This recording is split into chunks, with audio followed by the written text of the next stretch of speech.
আমরা বলেছি যে এই আইনটা স্পেশালি তৈরি করা হয়েছে crimes against humanity, genocide, war ক্রাইমসের মতো আন্তর্জাতিক আইনে যে স্বীকৃত অপরাধ সেগুলো বিচারের জন্য, কারণ এই অপরাধগুলো বাংলাদেশের সাধারণ আইনে নাই। সেই কারণে এই আইনটা স্পেশালি তৈরি করা হয়েছে। আর এই আইনটা সম্পূর্ণভাবে আন্তর্জাতিক স্ট্যান্ডার্ডকে সামনে রেখে তৈরি করা হয়েছে। এই সরকার ক্ষমতায় আসার পরে এই আইনটাকে আন্তর্জাতিক স্ট্যান্ডার্ডের সাথে কম্প্যাটিবল করার জন্য অ্যামেন্ডমেন্ট আনা হয়েছে। আইসিসি রোম স্ট্যাটিউট, অর্থাৎ যেটা জাতিসংঘের আন্ডারে পরিচালিত যে আন্তর্জাতিক অপরাধ আদালত, সেইখানে যে আইন, সেইটার যে এলিমেন্টস অফ ক্রাইমস, সেখানে রুলস অফ প্রসিডিওরের যে বিধানগুলো আছে সেগুলো আমরা আমাদের আইনে ইনকর্পোরেট করে এই আইনটাকে আন্তর্জাতিক আইনের সাথে সমান করা হয়েছে, সেই মানের তৈরি করা হয়েছে। সুতরাং এই আইন নিয়ে তাদের যে যুক্তি সেটা গ্রহণযোগ্য নয়। দ্বিতীয়ত আমরা বলার চেষ্টা করেছি যে কোয়ালিটি অফ এভিডেন্স আমরা এখানে যেটা প্রডিউস করেছি, যে এভিডেন্স এখানে আমরা উপস্থাপন করেছি, এটা হিমালয়ের মতো দৃঢ়, ক্রিস্টালের মতো স্বচ্ছ। এই এভিডেন্স নিয়ে যেমন লার্নেড অ্যাটর্নি জেনারেল বলেছেন যে দুনিয়ার যে কোনো আদালতে যদি আপনি এই এভিডেন্সগুলো তুলে ধরেন তাহলে এই অপরাধীদের অপরাধ সুস্পষ্টভাবে প্রমাণিত হবে।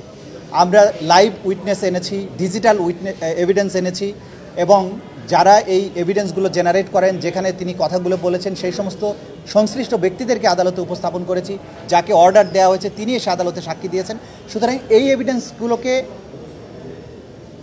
অকাট্যভাবে যেহেতু প্রমাণ হয়েছে, এগুলো কাট করার মতো কোনো শক্তি ডিফেন্সে ছিল না, এটা আমরা বলেছি। সে কারণে এই অপরাধ সন্দেহের ঊর্ধ্বে প্রমাণিত হয়েছে, সেটা আমরা বলেছি। ফাইনালি আমরা যেটা বলেছি যে এইখানে যারা আসামি, ফাইনাল রায় দেওয়ার সময়ে তাদের আচরণটাকে মিটিগেটিং ফ্যাক্টর হিসাবে বিবেচনা করা হয়, যে অপরাধ করার পরেও তার পরবর্তী আচরণটা ভালো ছিল, তাকে শাস্তি কম দেওয়া যেতে পারে। কিন্তু আমরা দেখিয়েছি বা দেখাচ্ছি যে যারা এখানে আসামি ছিলেন তাদের পরবর্তী আচরণ, তাদের মধ্যে কোনো অনুশোচনা নেই। এতগুলো মানুষ হত্যার পরে এইভাবে গণহত্যা চালানো, যদিও আন্তর্জাতিক আইনের গণহত্যা না, মাস কিলিংয়ের মাধ্যমে বাংলাদেশে যে পরিবেশ তৈরি করা হয়েছিল, যেভাবে তিনি এত সংখ্যক মানুষকে আহত করেছেন, অঙ্গহানি করেছেন, বাংলাদেশকে বদ্ধভূমিতে পরিণত করেছিলেন, তার জন্য তার কোনো অনুশোচনা নেই। উল্টো তিনি সোশ্যাল মিডিয়ায় নানানভাবে হুমকি দিচ্ছেন, যারা মামলা করেছে, যারা সাক্ষী দিয়েছে তাদেরকে হত্যা করার জন্য, তাদের বাড়িঘর জ্বালিয়ে দেওয়ার জন্য হুমকি দিচ্ছেন। সর্বশেষে কদিন আগে তিনি চেষ্টা করছেন বাংলাদেশে একটা গৃহযুদ্ধ লাগানোর জন্য। তিনি সেনাবাহিনীকে উস্কানি দিয়েছেন যে তোমাদের কিছু কিছু অফিসারের বিচার হচ্ছে, তোমরা এর বিরুদ্ধে রুখে দাঁড়াও। কিন্তু দেশপ্রেমিক সেনাবাহিনী সেই তার উস্কানিতে পা দেননি। বাংলাদেশের দেশপ্রেমিক মানুষ এই উস্কানি বুঝতে পেরেছেন, তারা উস্কানিতে পা দেননি। শুধুমাত্র যাদের বিরুদ্ধে অপরাধের সুস্পষ্ট প্রমাণ আছে, বিচারের প্রক্রিয়া তাদেরকে আনা হয়েছে, এবং সেনাবাহিনী সেটা তাদের আইনের শাসনের প্রতি, ল অফ দি ল্যান্ডের প্রতি তাদের সুদৃঢ় অঙ্গীকারের কথা বলেছেন এবং সেটা প্রমাণ করে তারা দেখিয়েছেন।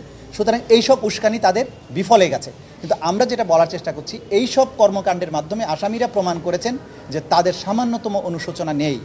তো অনুশোচনাহীন এরকম হত্যাকারীদের ব্যাপারে আদালতের দৃষ্টিভঙ্গি স্বচ্ছ থাকা উচিত, যে এরা কোনো রকমের অনুকম্পা পাবার যোগ্য নয়। এটা আমাদের সর্বশেষ সাবমিশন ছিল। এবং আমি বলেছি এই অপরাধের বিচার হচ্ছে এজন্য যে নেভার অ্যাগেইন বাংলাদেশে কখনো আর এরকম দিন যেন ফিরে না আসে, এইভাবে শিশুদেরকে রাজপথে জীবন দিতে না হয়, এইভাবে ভয় এবং আতঙ্কের দিন বাংলাদেশে কখনো ফিরে না আসে। আদালত আগামী 13ই নভেম্বর তারিখ নির্ধারণ করেছেন। ওই দিন তিনি ঘোষণা করবেন কবে রায়টা প্রোনাউন্স করবেন। 13 তারিখে তিনি একটা সংক্ষিপ্ত তারিখ দিয়ে সেই দিন তিনি রায়টা ঘোষণা করবেন। 13 তারিখে for declaration of a pronouncement of the date of judgment, এই জন্য ফিক্স করা হয়।